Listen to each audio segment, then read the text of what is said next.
Astronomy देखिए, बैठ जाओ।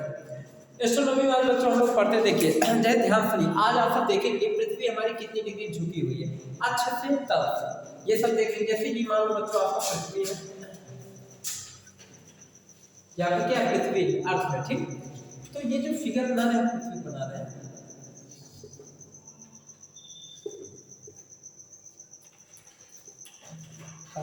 ठीक ना।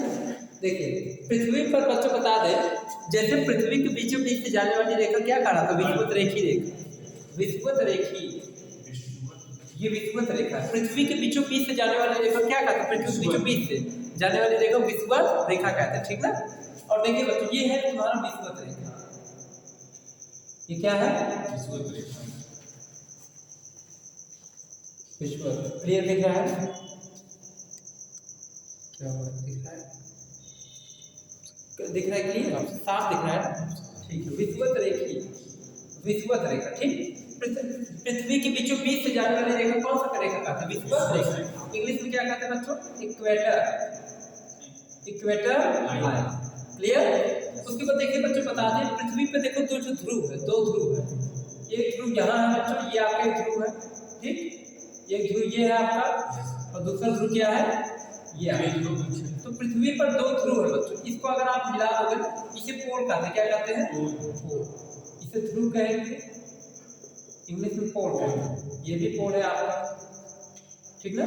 तो बच्चों बता दें पृथ्वी पर, यानी कि ये दो ध्रुव है, पृथ्वी के ऊपरी और एकदम दक्षिणी, पृथ्वी के एकदम उत्तरी और एकदम दक्षिणी, दक्षिणी भाग को क्या कहते हैं, पोल कहते हैं। यानी देखो एकदम उत्तर में देखो एक ऐसे पॉइंट से बना है, इसे ध्रुव कहते हैं। एकदम नीचे एक पॉइंट से बना, इसे क्या कहते हैं, दक्षिणी ध्रुव। तो उत्तरी ध्रुव और दक्षिणी ध्रुव को अगर मिला दोगे तो क्या बन जाएगा, एक ही प्रकार का व्यास बन जाएगा, ठीक। अच्छा इन दोनों की लंबाई होती है, जैसे इसकी जो लंबाई होता है बच्चों, इसकी यहाँ से लेकर यहाँ तक की जो लंबाई होती है ध्रुवों की, ध्रुवों की लंबाई, ध्रुवों की लंबाई होता है बच्चों 12,714 किलोमीटर। ये पूरी पृथ्वी का है, पूरे पृथ्वी का, पूरे पृथ्वी की लंबाई कितना होता है, 12,714 किलोमीटर, क्लियर।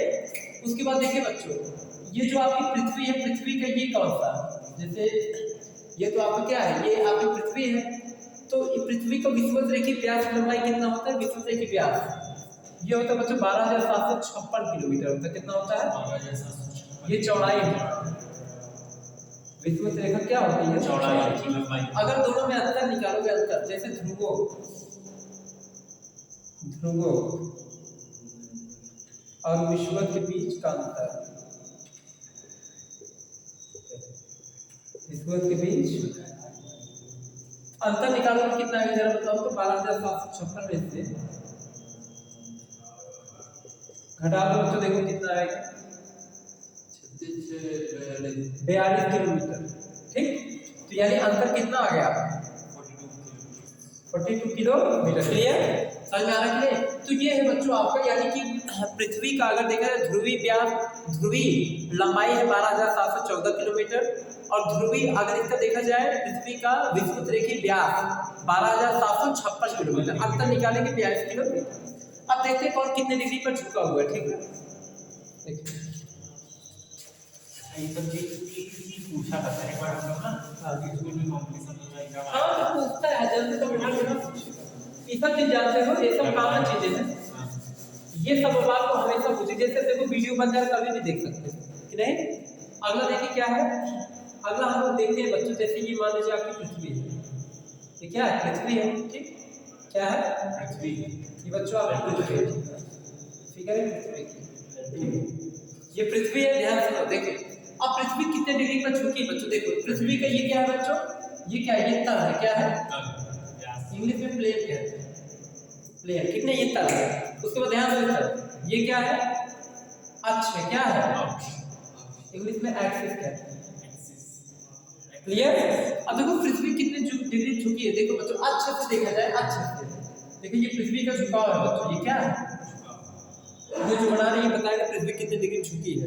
तो पृथ्वी बच्चों की ये पृथ्वी का झुकाव बताएगा, अच्छे से कितने डिग्री पर है, 23.5 डिग्री, कितने डिग्री पर, 23.5 डिग्री, पहले 21 था ये बताया, 23.5 डिग्री झुका है, कितना डिग्री, 23.5 डिग्री, ठीक। और तल से कितने डिग्री पर झुका है, ये तब से बच्चों 66.5 डिग्री झुका है। कितने डिग्री पे? 66.5। यानी अगर देखा जाए अच्छे से झुकाव पृथ्वी का, अच्छे से 23.5 डिग्री, अच्छे से देखो, मिला के 100 हो गया। अरे दोनों मिलान नहीं है, अच्छे से झुकाव देखोगे 23.5 डिग्री, और अगर तब से आप देखेंगे बच्चों तब से 66.5 ये आपकी पृथ्वी का झुकाव है। अच्छा जब सर ये 100 डिग्री हो जाएगा तो 100 डिग्री थोड़ी मतलब वो तो आज दोनों जोड़ोगे तब 100 होगा ना।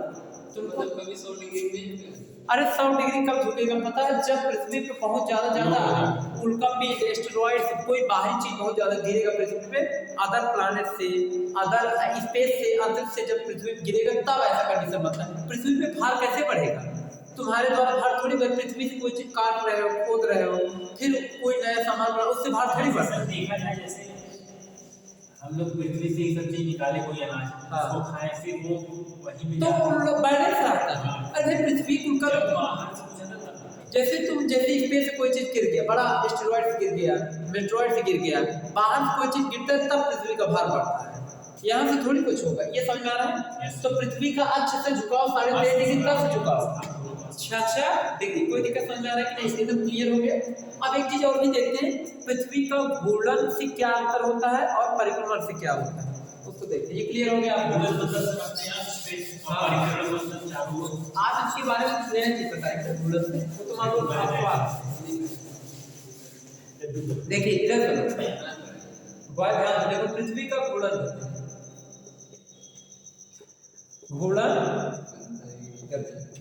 देखिए बच्चों, इंग्लिश में क्या कहते हैं? रोटेशन। रोटेशन इधर रोटेशन मोशन। सुनो पृथ्वी के घूर्णन से क्या होता है? अच्छा बच्चों ध्यान सुनिए, पहला पॉइंट पृथ्वी घूर्णन से सुनो। जैसे आपको पता है पृथ्वी जब अपने अक्ष पे जब घूमती है, चक्कर लगाती है, पता है पृथ्वी अपने अक्ष पे कितने घंटे पे एक कंप्लीट चक्कर लगाती है? 24 आवर्स, 24 घंटे में पृथ्वी अपने अक्ष पर एक चक्कर पूरा कंप्लीट कर देती है। क्लियर? ये तो सबको पता है। और बच्चों बता दे, पृथ्वी का अपने अक्ष पे चक्कर लगाने से एक बल उत्पन्न होता है जिसे कोरियोलिस बल कहते हैं। क्या कहते हैं? तो पृथ्वी के घूर्णन गति से कौन सा बल उत्पन्न होता है? कोरियोलिस बल। कौन सा बल? कोरियोलिस बल। अच्छा इस बल से फायदा क्या है कोरियोलिस बल से? देखिए आपको पता है समुद्र में ज्वार भाटा आता है, टाइड। तो जो समुद्र में ज्वार भाटा आता है ना, बता रहे हैं वो इसी नाम सुने हो ना अभी बता रहे हैं।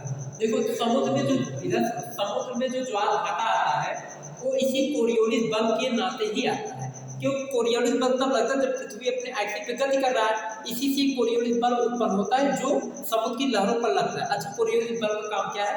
समुद्र की लहरों को ऊपर उठा देता है। ऐसा उसी को ज्वार कहते हैं। देखिए हाँ, जब समुद्र की लहरें ऊपर उठता है तो उसे ज्वार कहते हैं। समुद्र की लहरें जब कहाँ उठे? ऊपर, उसे क्या कहेंगे? ज्वार। और जब समुद्र की लहरें नीचे की तरफ ऐसे गिरती है तो उसे भाटा कहते हैं। क्या कहते हैं? भाटा। इंग्लिश में टाइड और ईब कहते हैं, टाइड और ईब। क्लियर? ज्वार और भाटा। तो कोरियोलिस बल से क्या उत्पन्न होता है बच्चों? समुद्र में ज्वार भाटा लिख देते हैं, समुद्र में ज्वार भाटा। मजा है। अच्छा था, एक ऐसा टॉपिक अच्छे है ज्वार भाटा, टाइड एंड ईब कहते हैं, टाइड एंड ईब। ठीक है, टाइड एंड ईब कहते हैं। क्लियर? ज्वार भाटा। उसके बाद दूसरी चीज क्या है बच्चों? देखिए घूर्णन गति से देखा जाए ना, घूर्णन जैसे दिन और रात का होना, जैसे दिन हो रहा है। अच्छा बताओ, जब पृथ्वी अपने अक्ष पे घूमता रहेगा, सूर्य का प्रकाश पृथ्वी के जिस भाग में पड़ेगा उधर दिन, जिधर नहीं पड़ा उधर रात। क्लियर? तो पृथ्वी के अपने अक्ष पर घूमने के कारण, घूर्णन करने के कारण दिन और रात होता है। ठीक, देखो लिख देते दिन और रात का होता है, दिन रात का। अब ये केवल बताता है दिन और रात का होना, बड़ा छोटा नहीं बताया कि दिन बड़ा रात का, वो दूसरे कंडीशन में आता है। दिन और रात का होना ये बताता है। ठीक, उसके बाद तीसरी चीज है बच्चों, इसमें अगर देखा जाए तीसरी चीज, पहली चीज क्या होगा? दिन और रात का होना हो गया, कोरियोलिस बल का प्रभाव हो गया। ठीक, तीसरी चीज ये बच्चों ना, इसमें क्या होता है? जैसे समुद्र में जहाँ जमीन नहीं है, समुद्र में जहाँ जमीन नहीं है, मतलब समुद्र जैसे समुद्र है, समुद्र में देखो कोई कोई जैसे सॉलिड द्वीप पाए जाते हैं, जहाँ बीच में जैसे राम सेतु, जैसे राम सेतु जहाँ बना है वो देखो समुद्र के बीचों में तो है, तो उस पर देखो आप चल जा सकते हो, सॉलिड है बहुत, समझिए वो द्वीप टाइप का होता है। हाँ, द्वीप टाइप का होता है।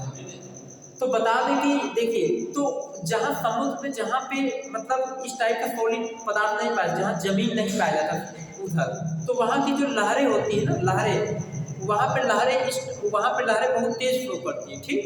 तो उसे हम लोग क्या कहते हैं पता है, जल धारा कहते हैं। क्या कहते हैं? जल धारा। जल धारा, ठीक। उसके बाद और भी क्या, इसमें और भी क्या होता है, जैसे कि दिन रात को हमारा कोरियोनिक बल का प्रभाव होता है, ठीक। अच्छा, समुद्र जैसे समीर जानते हैं, समीर हवाओं का बहुत धीमे धीमे चलना, मंद मंद चलना, समीर कहते हैं, ठीक। समीर ब्रिज, जैसे समीर ऐसी हवाएं होती है जो बहुत धीमे धीमे मंद गति चलती है। उस समुद्र की तरफ आप जाएंगे ना, समुद्री क्षेत्र की तरफ जाएंगे, जैसे जहाँ समुद्र है उसके पास जाएंगे ना, तो वहाँ देखिए ना समुद्र की तरफ बहुत धीमी धीमी हवाएं चलती है और ठंडापन का आभास कराती है, उसे समीर कहते हैं। कौन सा हवा कहते हैं? समीर यानी हवा का धीमी गति चलना, हवा का धीमी गति से चलना, हवा का धीमी गति चलना क्या कहलाता है? समीर कहलाता है। क्लियर? इतना क्लियर हमको समझ में आ रहा है कि नहीं? अब देखिए इसमें क्या है, ये तो आपको क्लियर हो गया इतना कंसेप्ट, ठीक। अब हम लोग अगला देखते हैं। देखिए ये तो घूर्णन गति पढ़े, अब कौन सा गति देखते हैं? परिक्रमण गति, ठीक है। नेक्स्ट पढ़ाए लास्ट टॉपिक।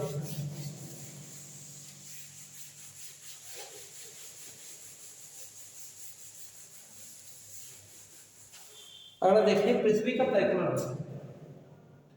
पृथ्वी का परिक्रमण गति। क्लियर? देखिए पृथ्वी का परिक्रमण गति क्या होता है बच्चों? आपको पता है पृथ्वी सूर्य के चारों तरफ चक्कर कितने समय में पूरा करती है? 365 दिन, लगभग 6 घंटा, इतना लगभग टाइमिंग लगाता है, ठीक। तो इतने समय में पृथ्वी सूर्य के चारों तरफ क्या करती है? चक्कर लगाती है। आपको पता है पृथ्वी की परिक्रमण गति से, पृथ्वी जब सूर्य के चारों तरफ चक्कर लगाती है उससे क्या क्या होता है? पहली बात, दिन रात का बड़ा छोटा होता है।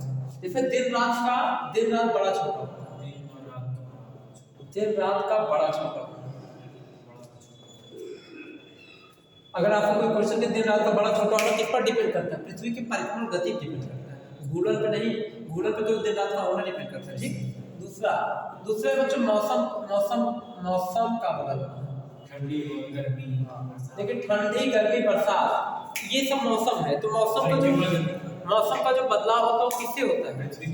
परिक्रमण गति का होता है, ठीक। उसके बाद तीसरा बच्चा साल का बदलना। किसका बदलना? साल का बदलने में तो ज्यादा है। जैसे मान लो 2025 चल रहा, 2026, 2027, ये क्यों चलता है? 365 दिन जब पूरा होगा एक चक्कर सूर्य का, तो उसी बेस पे कैलेंडर बनाया गया है ना। इसीलिए क्या होता है कि साल का बदलना, साल मतलब ईयर, साल मतलब ईयर का बदलना। क्लियर? तो अगर आपसे क्वेश्चन पे कि मौसम का बदलना, साल का बदलना, दिन रात का छोटा बड़ा होगा, ये सब किस पर डिपेंड करता है? पृथ्वी के परिक्रमण। उसके बाद फिर क्या होता है बच्चों? ध्रुवों पर 6 महीने का दिन और रात का होना, ठीक। देखिए ध्रुवों पर, ध्रुव मतलब ज्यादा पृथ्वी के एकदम उत्तरी एकदम दक्षिणी ध्रुवों पर, वहां पर क्या होता है कि 6 महीने का दिन होता है, 6 महीने का रात, जो कि सर वो 6 महीने का दिन, 6 महीने का रात। तो पृथ्वी के ध्रुवों पर 6 महीने का दिन, ये क्वेश्चन करता कहता है पृथ्वी की किस जगह पर 6 महीने का दिन, 6 महीने का रात होता है? ध्रुवों पर। तो पृथ्वी के ध्रुवों पर 6 महीने के दिन और 6 महीने के रात का होना किस पर डिपेंड करता है? पृथ्वी के परिक्रमण गति पर डिपेंड करता है। पृथ्वी पर के परिक्रमण गति पर क्या करता है? डिपेंड करता है 6 महीने का। देखिए लिख दिया। क्लियर? कोई दिक्कत? इतना समझ में आ रहा है? एकदम क्लियर। तो ये है पृथ्वी का परिक्रमण गति डिपेंड कर, रात दिन का बड़ा छोटा होना, उसके बाद फिर साल का बदलना, मौसम का बदलना, फिर उसके बाद जो है ध्रुव पर 6 महीने का क्या होना? दिन होना और रात होना। ये सब घटनाएं किस पर डिपेंड करती है? परिक्रमण गति पे। तो बच्चों आज के लिए इसमें हमने आपको परिक्रमण गति, घूर्णन गति के बारे में जानकारी दिया। तो आज के लिए इतना ही। इसके आगे का वीडियो अब आपको नेट पे प्रोवाइड करेंगे। धन्यवाद। तो बच्चों स्टार्ट है। तो बच्चों वीडियो को जो है आप सब लाइक कीजिए, शेयर कीजिए, और जितने भी लोग वीडियो देखा कीजिए कम से कम लाइक तो जरूर दबा दिया कीजिए, ठीक ना। आज के लिए इतना ही।